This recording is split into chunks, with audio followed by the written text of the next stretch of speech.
13,000 பெண்களுக்கு இந்த சிகிச்சையை பண்ணியிருக்காங்க. ஏன் எதுக்காக அப்படின்னு பார்த்தீங்கன்னா காசுக்காக இல்லை. நான் சொன்னேன் இல்லையா 1,50,000 ரூபாய் நான் கொடுக்குறேன்னு யாரும் சும்மா கொடுக்கறது இல்லை. இவங்க இந்த கரும்பு தோட்டத்துல போய் இந்த 6 மாசம் வேலை பார்ப்பாங்க இல்லையா, 16 மணி நேரம் கடுமையான வேலை. கல்யாணம் பண்றாங்க அப்படின்னு பாத்தீங்கன்னா மினிமம் 13 வயசுல. ஒருவேளை அந்த பொண்ணு வயசுக்கு வந்தாலும் சரி வராட்டியும் சரி கல்யாணம் பண்ணி வச்சிடறாங்க. இப்போ 13 வயசுல அந்த பொண்ணுக்கு கல்யாணம் நடக்குதுன்னு வச்சுக்கோங்களேன். அப்புறம் அடுத்து குழந்தை 2 குழந்தைகள் வந்துருது. அதுக்கப்புறம் இவங்க வேலைக்கு போறாங்க.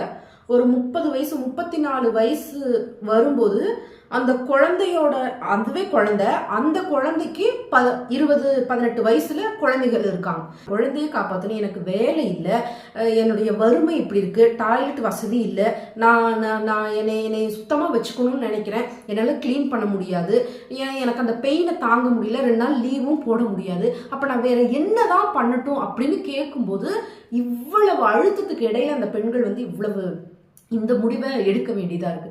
இது ஏதோ ஒரு மகாராஷ்டிரால இருக்கக்கூடிய பெண்களுக்கு மட்டும் நடக்கிறது அப்படிங்கிற விதத்துல என்னால கடந்து போகவே முடியல.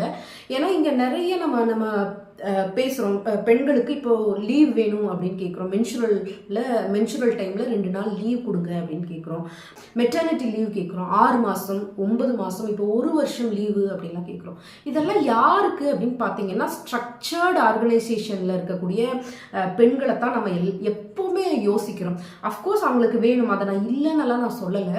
ஆனால் இவங்கள மாதிரி இப்படி ஆர்கனைசேஷன்ல இல்லாத இந்த தனிப்பட்ட பெண்களுக்கான இந்த கஷ்டங்கள் எல்லாத்தையுமே ஏன் கவர்மெண்ட் புரிஞ்சுக்கிறது இல்லை அப்படிங்கிறது தெரியவே இல்லை. சோசியல் மீடியால இல்லை நீங்க பார்த்த நம்மளுடைய வட்டங்கள் இருக்கு இல்லையா, அதுக்குள்ள இருக்கிற பெண்களுடைய வாழ்க்கை மட்டும் வாழ்க்கை இல்லை.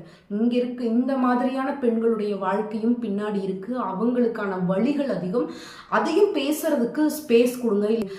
பெண்களுக்கு எக்ஸ்பெஷலா இன்னும் இந்த சுதந்திரத்தை பத்தியெல்லாம் பேசும்போது இந்த பெண்களுடைய வழிகளையும் பாருங்க. இதெல்லாத்தையும் பார்லிமெண்ட்ல பெண் எம்பிக்கள் பேசணும் அப்படின்னு நான் எதிர்பார்க்குறேன். பேசுவாங்க அப்படின்னு நம்பலாம்.